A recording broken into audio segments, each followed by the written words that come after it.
اعوذ باللہ من الشیطان الرجیم بسم اللہ الرحمن الرحیم۔ شریعت اس بات کی بار بار تلقین کر رہی ہے کہ کوئی بھی کام کرنے سے پہلے اللہ پاک سے پناہ مانگی جائے کہ اللہ پاک شیطان کے شر سے محفوظ ہے۔ اس لیے اعوذ باللہ من الشیطان الرجیم بسم اللہ الرحمن الرحیم پڑھنا ضروری ہے، یا یہ کہہ دیا جائے اکیلے میں بیٹھے بات چیت کر رہے ہیں، کچھ کر رہے ہیں، تو اس میں یہ کہہ دیا جائے دل میں کہ اللہ میں تجھ سے پناہ مانگتا ہوں، مجھے جن و بشر سے پناہ۔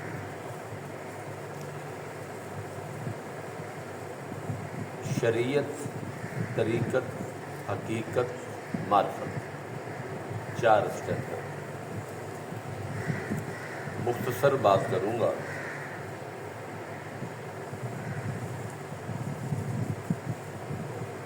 میری نظر میں جو میں نے کوشش کی ہے اس سارے معاملے کو سمجھنے کی، تو میری کوشش کیا کرے گی، یہ اللہ پاک ہی مہربانی فرماتے ہیں، تو پھر بھی بندہ کوشش کرتا ہے۔ شریعت جو ہے یہ میٹرک ہے، طریقت جو ہے یہ کالج ہے۔ اگر میٹرک نہیں کی تو کالج میں داخلہ نہیں ملے گا۔ اگر شریعت میں طاق نہیں ہے تو طریقت میں داخل نہیں ہو سکتا۔ شریعت کے قوانین علیحدہ ہیں، طریقت کے قوانین علیحدہ ہیں، حقیقت اور معرفت کے بھی ضابطے علیحدہ علیحدہ ہیں۔ جیسے کہ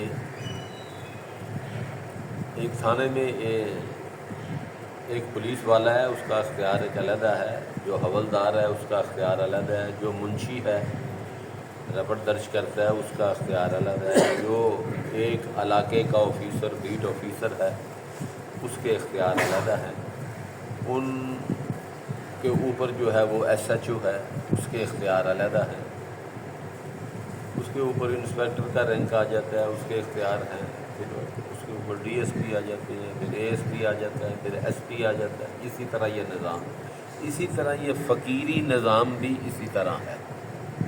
جی جتنی کسی کی اہلیت ہوتی ہے، جتنا معاملہ ہوتا ہے اس کو اتنا ہی وہ معاملہ کیا جاتا ہے۔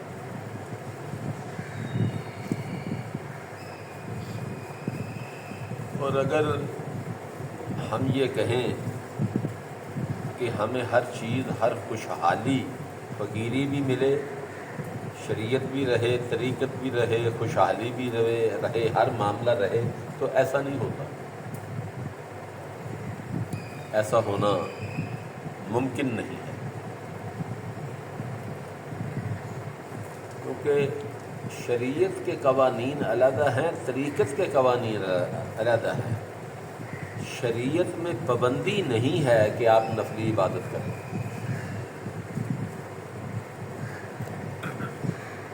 اس میں تہجد ہے، اشراق ہے، چاشت ہے، اوابین ہے، صراط التسبیح ہے، اور بھی بے شمار نفلی عبادتیں، اور بھی بے شمار نوافل ایسے ہیں جن کا ذکر کافی سارا کتابوں میں ملتا ہے، اور اس میں اور میں اگر میں آگے جاؤں گا تو پھر کام غلط ہو جائے گا۔ نماز عاشقاں بھی ہے، ایک نماز عشق بھی ہے، جو طریقت کی بھی کچھ حدوں کو کاٹتی ہوئی اوپر چلی جاتی ہے۔ وہ پنجابی میں کہتے ہیں کہ جوں جوں کملی بھیجے توں توں پاری ہو۔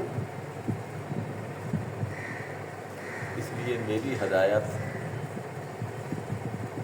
آپ کو یہ ہے، ہدایات دے رہا ہوں،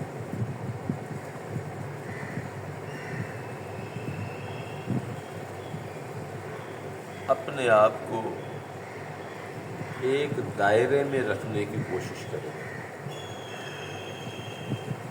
اس دائرے سے باہر نہ جائیں۔ آپ سلسلے سے وابستہ ہیں،